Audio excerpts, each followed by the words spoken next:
પીવાના પાણીની સમસ્યાને લઈને મ્યુનિસિપલ કમિશનર એક્શનમાં. સિંધ રોડ વોટર ટ્રીટમેન્ટ પ્લાન્ટની મુલાકાત. વડોદરા શહેરમાં પીવાના પાણીની સમસ્યાને ગંભીરતાથી લઈ મ્યુનિસિપલ કમિશનર અરુણ મહેશ બાબુ દ્વારા આજે સિંધ રોડ વોટર ટ્રીટમેન્ટ પ્લાન્ટનું નિરીક્ષણ કરવામાં આવ્યું હતું. આ ઉપરાંત મહીસાગર ખાતે આવેલા ફ્રેન્ચ વેલની પણ મુલાકાત લઈને પાણી પુરવઠાની સ્થિતિ અંગે અધિકારીઓ પાસેથી વિગતવાર માહિતી મેળવી હતી. મુલાકાત દરમિયાન કમિશનરે પાણીના ઉત્પાદન, વિતરણ વ્યવસ્થા તેમજ વિવિધ વિસ્તારોમાં મળતી ફરિયાદોની સમીક્ષા કરી હતી. શહેરના નાગરિકોને પૂરતા દબાણથી અને શુદ્ધ પીવાનું પાણી મળી રહે તે માટે તંત્ર દ્વારા સતત મોનિટરિંગ કરવામાં આવી રહ્યું હોવાનું તેમણે જણાવ્યું હતું.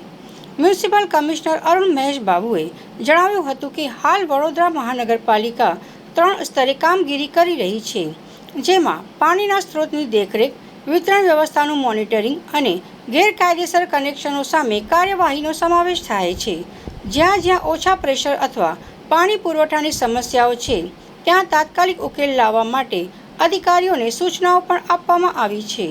શહેરમાં પાણીની સમસ્યાનો કાયમી ઉકેલ આવે અને નાગરિકોને કોઈ મુશ્કેલી ન પડે તે માટે પાલિકા સતત કામગીરી કરી રહ્યું હોવાનું કમિશનરે જણાવ્યું હતું. રોડ ખાતે ફ્રોમ અવેરનેસ ટુ એક્શનનું જે પ્લાનિંગ કરવામાં આવ્યું છે, આની પછી અમે ફિલ્ડ વિઝિટમાં અત્યારે અહીંયા સિંધ રોડ ખાતે આવ્યા છે.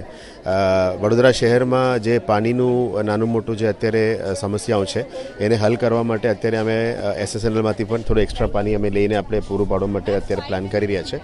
સાથે સાથે સિંધ રોડમાંથી અને મહીસાગરમાંથી અને SSNLમાંથી સોર્સમાં કંઈ ઇસ્યુઝ છે કે કેમ એ પણ ચેક કરવા માટે આજે ટીમ સાથે અમે પહોંચ્યા છે.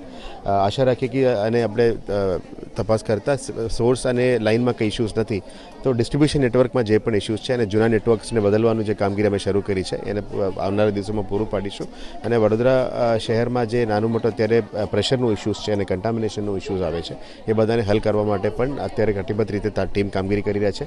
પાણી પુરવઠાના ટીમને લઈને અમે આજે ફિલ્ડમાં નીકળ્યા છે અને આશા રાખીએ કે આજનું ફિલ્ડ વિઝિટ પછી જે પણ સમસ્યાઓ છે એને હલ કરવા માટે અમે મહેનત કરવાની છે.